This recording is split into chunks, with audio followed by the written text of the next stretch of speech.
এই যে সন্তানকে দিন শিখাইলেন না, ঠকছেন না জিতছেন? বুঝা বলতেছেন? চাপে বইরা। হ্যাঁ আচ্ছা, পড়েন আর না পড়েন এটা আমাদের বিষয় না, আমরা বুঝাইয়া দিই। আমরা যারা মাদ্রাসায় পড়ছি আলহামদুলিল্লাহ, এটা আপনাদেরকে খুশি করার জন্য বলার তো কোনো কারণ নাই, দায়িত্ব নিয়েই বলছি কথাটা। আমরাও ঠকি নাই, আমাদের বাবা মাও ঠকেন নাই, আলহামদুলিল্লাহ। আমি জানি না কে কি চিন্তা করতেছে, আমার উপলব্ধি এটা। আমিও ঠকি নাই, আমার বাবা মাও ঠকেন নাই। আমি ঠকি নাই কেন? নিজের ঢোল বেশিক্ষণ পিটাবো না, তাইলে আবার কোনো খালি নিজের ঢোল পিটা না। দেখেন, দুনিয়ার রাজা বাদশাদের চেয়ারে আমরা বসতে পারি নাই, বসতে চাইও না, কিন্তু এটা এক চরম বাস্তবতা। এই কোরআনের বরকতে আল্লাহ মানুষের হৃদয়ে আমাদের প্রতি এতটা শ্রদ্ধার ভালোবাসা ঢুকায়া দিছেন, যার ধারে কাছেও দুনিয়ার রাজা বাদশারা নাই। কথা ঠিক কিনা বলেন? আপনি বুঝবেন কেমনে? আমিও না বুঝতেছি, আপনি ঠিক করে আমারটা আন্দাজি মনে মনে কইরা আর কি। আলহামদুলিল্লাহ, আল্লাহ শুকর। হযরত সুফিয়ান সাউরি বলেছিলেন, এলেম পাওয়ার যে আনন্দ, এটা যদি রাজা বাদশারা বুঝতো, ওরা তলোয়ার নিয়ে আমাদেরকে জব করত, হিংসায় কষ্টে। আমরা এই সুখ অনুভব করি কোরআনের, আলহামদুলিল্লাহ। সেদিন এক ভাই নিয়ে গেছেন ওনার এক ফ্যাক্টরি, হবিগঞ্জ। 1000 বিঘার মধ্যে একটা, 900 বিঘার মধ্যে একটা, 2 ফ্যাক্টরি। ওই যে প্যান্টের কাপড় বানায়, ডেনিম কাপড়।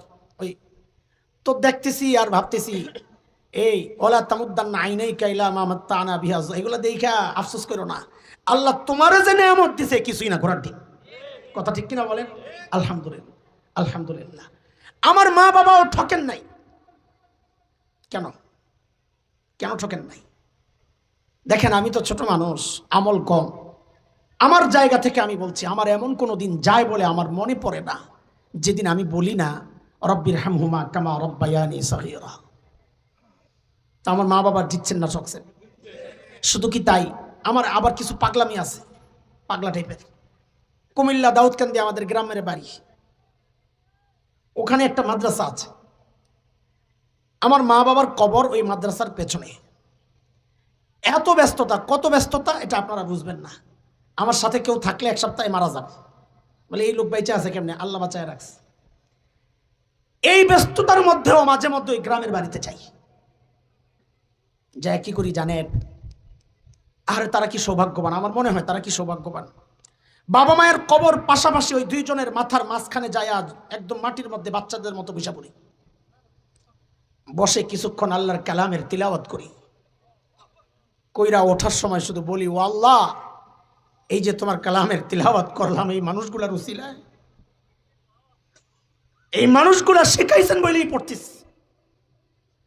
আমি যখন ছোট্ট ছিলাম, বড়রা বলেন, মুরব্বীরা, আমার ব্রেন নাকি ছিল খুব সাফ, গলা ছিল খুব সুন্দর, আমি দেখতেও নাকি আসিলাম সুন্দর, সবাই মায়া করত। তো আমরা যে বাসায় ভাড়া থাকতাম ধানমন্ডিতে, আমি ছোট, 6-7 বছর বা আরো এরকমই হবে, বাড়িওয়ালার মেয়েরা কলেজ ইউনিভার্সিটিতে পড়তো, স্কুলে, ওরা আমার নিয়ে নিয়ে পড়াইতো, বাংলা পড়াইতো। আর অবাক হইতো, এটা কি জিনিস, একবার বলে দিলে সব পারে। তো আয়সা আম্মাকে বলতো, খালাম্মা, এই মেধাবী ছেলেটারে নষ্ট করেন না। নষ্ট বুঝছেন তো? নষ্ট বুঝেন নাই? কি বুঝছেন? মাদ্রাসায় এই মেধাবী ছেলেটারে নষ্ট করেন না, এরা স্কুলে দেন, দেশ সারা ডাক্তার ইঞ্জিনিয়ার হবে। আলহামদুলিল্লাহ, আমার বাবা মা চায় নাই আমি ডাক্তার ইঞ্জিনিয়ার হই। ডাক্তার ইঞ্জিনিয়াররা কষ্ট নিয়েন না, আপনাদের পেশাও একটা সম্মানজনক পেশা। আপনারা ডাক্তার ইঞ্জিনিয়ার না হইলে আমি এর থেকে ফায়দা কেমনে নিতাম? কিন্তু আমরা আমাদের অবস্থানটা ব্যাখ্যা করতেছি। আমার মা বাবা দুনিয়ার মোহে না পড়ে আমাকে মাদ্রাসায় পাঠাইছেন। ফলাফল, তারা তো কবরে ঘুমায় আছেন, শুয়ে আছেন। তারা একটা ইনভেস্ট করে গেছেন, একটা অ্যাকাউন্ট খুলে গেছেন, যেই অ্যাকাউন্ট এমন এক অ্যাকাউন্ট, আমার মাঝে মধ্যে চিন্তা হয় আমার কি অবস্থা হবে জানি না, কিন্তু আমার বাবাকে যদি আল্লাহ জিজ্ঞেস করেন সন্তানকে কি অবস্থায় রেখে আসছ, অন্তত আমার বাবা এটা বলতে পারবেন, আল্লাহ, আমার সন্তান সেজদায় ছিল, সেজদায়। আমি যখন দুনিয়া থেকে আসি আমার সন্তান সেজদায় ছিল, সেজদায়। আমার নামাজের হালতে আমার বাবা দুনিয়া থেকে বিদায় নিয়েছে। তো আমার মা বাবা জিতছেন না ঠকছেন? বলেন বলেন, আমার মা বাবা জিতছেন না ঠকছেন? আপনারা যারা সন্তানকে দিন শেখাচ্ছেন না, আপনি নিজেও ঠকেছেন, সন্তানকেও ঠকাচ্ছেন। কেন কেন ঠকছেন, কেন ঠকাচ্ছেন? আপনার নিজেরটাই শুনেন। আপনারা তো ভাবে আছেন যে আপনারাই জিতে যাচ্ছেন, আমরাই ঠকে গেছি। না না, আমার মৌলবীর কথা না। 5-6 বছর আগে মানব জমিন পত্রিকার একটা রিপোর্ট ছিল, রিপোর্টের হেডলাইনটা আমি আপনাদেরকে শোনাই। এটাই হচ্ছে বাস্তবতা। সেটা হচ্ছে উচ্চ শিক্ষার হার যত বাড়ছে, সন্তানের সাথে বাবা মায়ের দূরত্বটাও তত বাড়ছে। এই কথা অস্বীকার করার কোনো সুযোগ আছে? বলেন আছে? নাই, অসম্ভব। আমরা দেখছি, রাস্তাঘাটেই তো দেখতেছি। গত কদিন আগে দেখেছি বাবা মাকে সন্তান আদালতে ওঠায় নাই। বলেন ওঠায় নাই? ওই মেয়েটা কি ছিল? আপনাদের কোনাবাড়ি মহিলা মাদ্রাসার ছাত্রী ছিল। কোন জায়গার ছাত্রী? আরে না, ইংলিশ মিডিয়াম। আমি ইংলিশ মিডিয়ামকে তাচ্ছিল্য করছি না, দিনই শিক্ষা না থাকার ফসল। উচ্চ শিক্ষার হার যত বাড়ছে, সন্তানের সাথে বাবা মায়ের দূরত্বটা যে বাড়ছে, তার এক জ্বলন্ত প্রমাণ আজকের বৃদ্ধাশ্রমগুলো।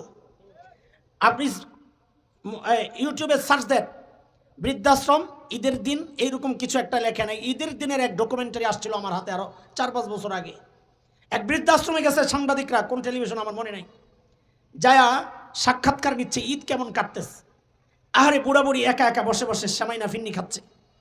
ভাবার কোনো কারণ নাই তারা কোনো নর্মাল ফ্যামিলির বাবা মা না, এলিট শ্রেণী, হাই সোসাইটি, ছেলে মেয়ে ইউরোপ আমেরিকায় থাকে, বাবা মা বৃদ্ধাশ্রমে। এরা কান্নার জন্য কথা বলতে পারছে না। বিশ্বাস করে, আমি মানুষ, হৃদয় হয়তো শক্ত, কিন্তু ওই বুড়া মানুষের ঈদের দিনের চোখের পানি দেখে আমি নিজের চোখের পানি ধরে রাখতে পারি নাই। ওরা হাউমাউ করে কান্না করছে, ওদের সাথে আমারও চোখের পানি বের হচ্ছে। কিন্তু একটা বিষয় চিন্তা করে গর্বে আমার বুকটা ফুলে গেছে। সেটা কি জানেন? এতজন বুড়া বুড়ির সাক্ষাৎকার যে নেওয়া হলো, আলহামদুলিল্লাহ আলহামদুলিল্লাহ, একজন বুড়িও তার পরিচয় দেওয়ার সময় বলেন নাই আমি হাফেজের মা। একজন বুড়াও তার পরিচয় দেওয়ার সময় বলেন নাই আমি আলেমের বাবা। কোন হাফেজ আর আলেমের বাবা মা বৃদ্ধাশ্রমে এটা হবে না। কেন? কারণ তাকে শেখানো হয়েছে এই মাদ্রাসায় মায়ের পায়ের তলে জান্নাত। ওই জান্নাতকেও বৃদ্ধাশ্রমে রেখে আসতে পারে না। ওই জান্নাত সে মাথায় তুইলেই তো রাখতে পারে না। কথা বলে, সে তো চায় তার কলিজার মধ্যে জান্নাতকে ঢুকায় নিতে। শেষ একটা উদাহরণ দিয়ে হাসরের মাঠে চলে গিয়া বিশেষ করব। 2টা উদাহরণ টোটাল। আপনাদের খুব কষ্ট হচ্ছে, আমার ভাইয়ের কষ্ট হয়েছে। আমার ছুটি নিয়েছিল, পরে হয়তো চিন্তা করছে হুজুরও অসুস্থ, বেটায় অসুস্থ হয়ে আমার এলাকায় বয়ান করবো, আমি কেমনে যাই। তো মায়া লাগছে, বইয়া রয়েছে, বয়া থাকেন। আল্লাহ কবুল করুক, বলেন আমি।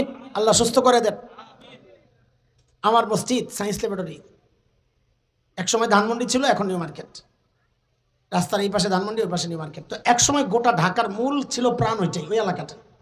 আমি ওই মহল্লায় বড় হয়েছি। তো ওই মহল্লার একজন প্রবীণ খুব প্রভাবশালী মানুষ ইন্তেকাল করেছেন। ছেলে আমেরিকায় এক ইউনিভার্সিটির প্রফেসর, ডক্টর। বাবার মৃত্যুর সংবাদ শুনে সে আসা শুরু করছে লাশ হসপিটালে। খুব ভালো করে মনোযোগ দিয়ে শোনেন কথাটা। লাশ হসপিটালে ছেলে আসার পর আনুষ্ঠানিকতা সেরে হসপিটাল থেকে লাশ আসছে, জানাজা আমাদের মসজিদে।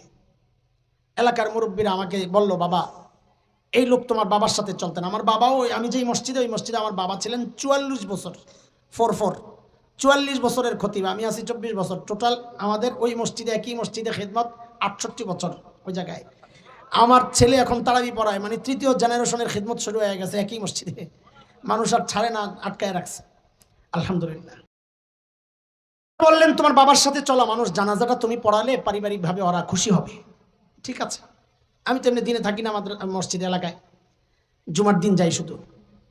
ঠিক আছে, জানাজা আসছে আমার মসজিদে, লাশ জানাজা পড়াতে যাব। ওই ভাইটা, ওই যে ডক্টর ছেলে, আমার পাশে। জানাজার ঠিক আগ মুহূর্তে সে হাউমাউ করে কান্না শুরু করছে।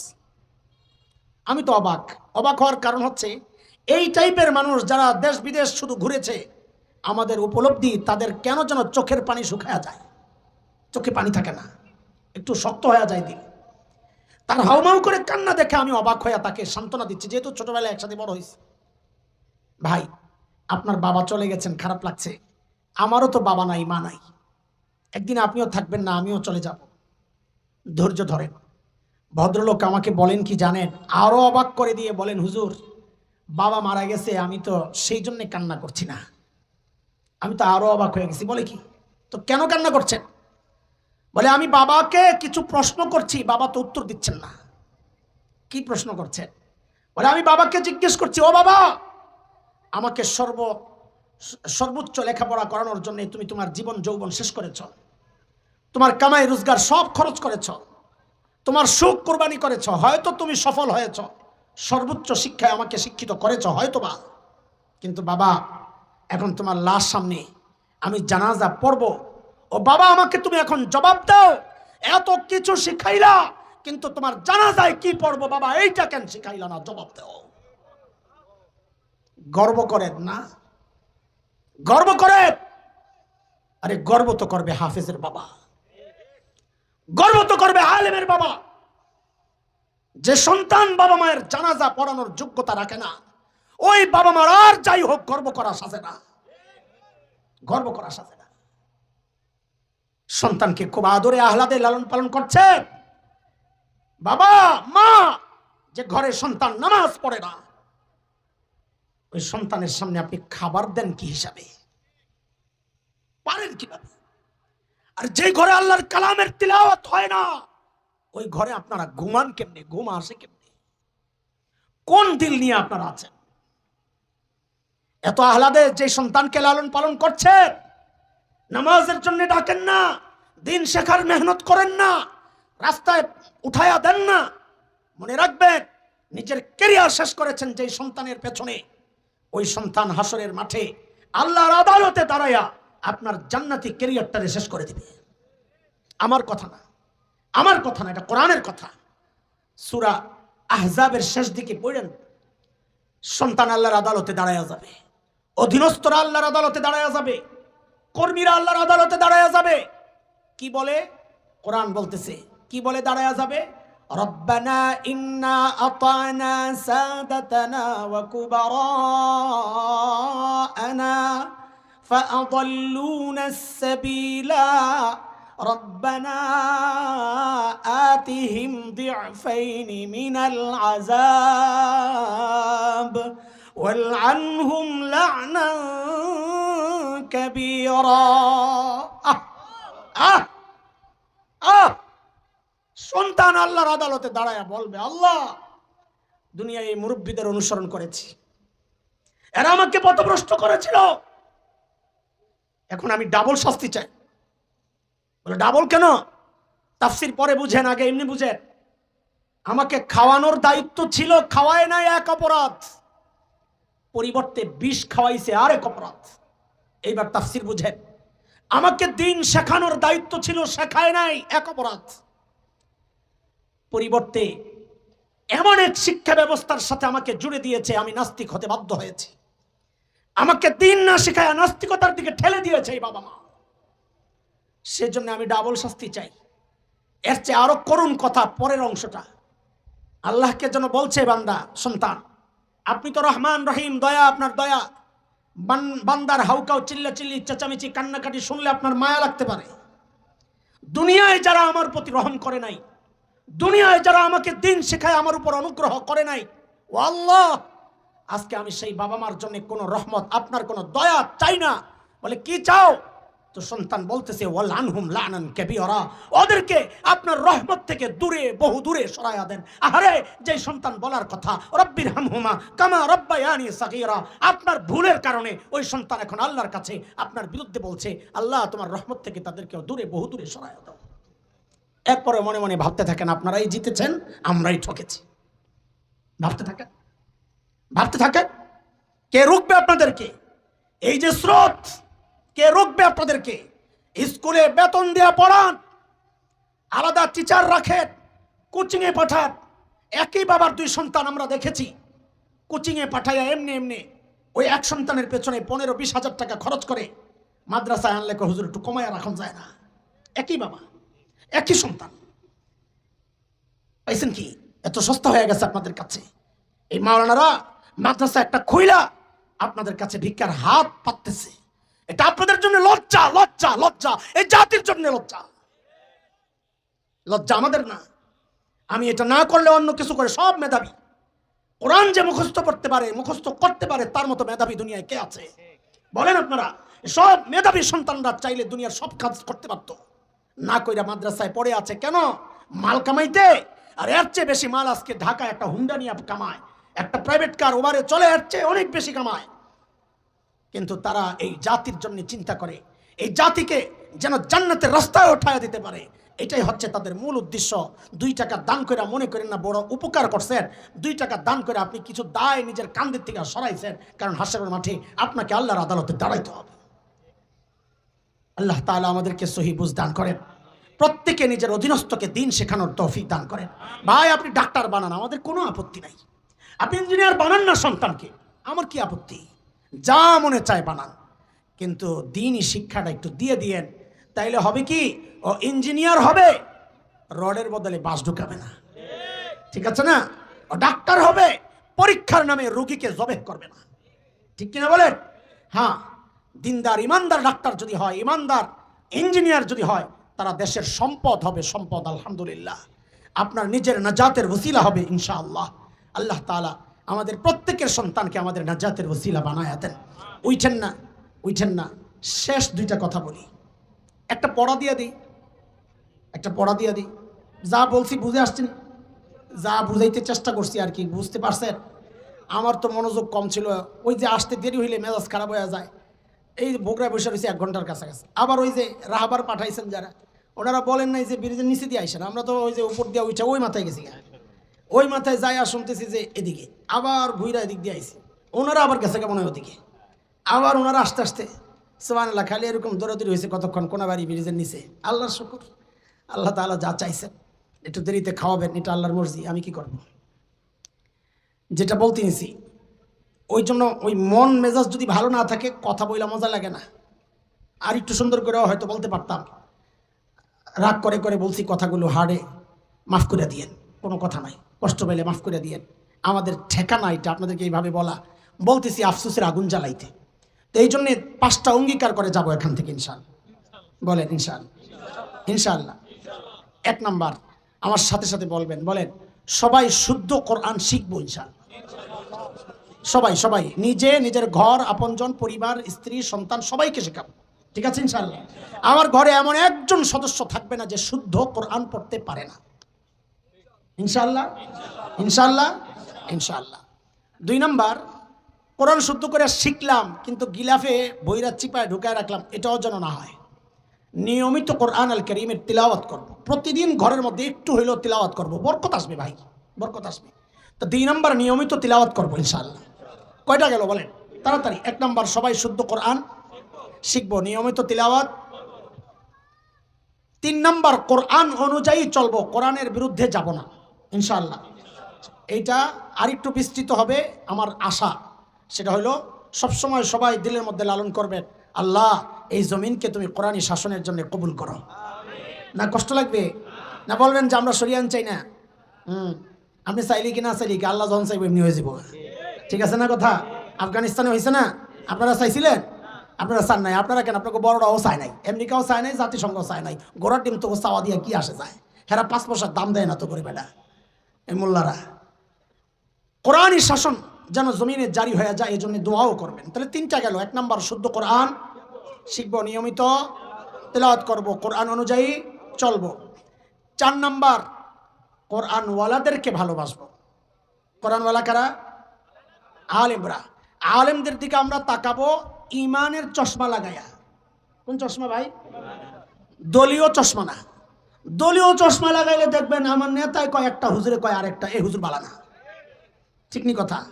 এই জন্য আলেমের দিকে তাকাতে হবে কোন চশমা লাগাইয়া, বলেন না? দলীয় চশমা না, ইমানের চশমা লাগাইয়া দেখবেন মহব্বতের সাথে আপনি তাকাইতেছেন। এই জন্যে আমাদের 4 নাম্বার অঙ্গীকার হোক আজকের এই মাহফিল থেকে, কোরআনওয়ালাদেরকে ভালোবাসবো ইনশাআল্লাহ, ঠিক আছে ইনশাআল্লাহ। 5 নাম্বার, কোরআনী প্রতিষ্ঠান যেখানেই দেখব তার পাশে দাঁড়াবো। হ্যাঁ, যেখানেই দেখ, প্রতিপক্ষ হব না, খবরদার। কোরআনী প্রতিষ্ঠানের প্রতিপক্ষ হব না, নিজেকে তার সহযোগী হিসাবে পেশ করব, যে কোনো বিপদ আপদে পাশে দাঁড়াবো ইনশাআল্লাহ, ঠিক আছে ইনশাআল্লাহ। আল্লাহ কবুল করেন, আল্লাহ এই আমাদের দারুন নাজাত আল ইসলামিয়া মাদ্রাসাকে কবুল করেন। আজকে যে সমস্ত ছেলেরা পাগড়ি নিল, আল্লাহ ওদেরকে হক্কানি রব্বানি আলেম বানায়া দেন। আল্লাহ তাআলা মাদ্রাসার সমস্ত জরুরতকে তার কুদরতি হাতে মিটায়া দেন। আপনারা এত রাত পর্যন্ত বসেছিলেন, আমি কষ্ট দিয়েছি আপনাদেরকে, আমাকে মাফ করবেন, আল্লাহ আপনাদেরকে মাফ করেন, আমিন। ওয়া আখিরু দাওয়ানা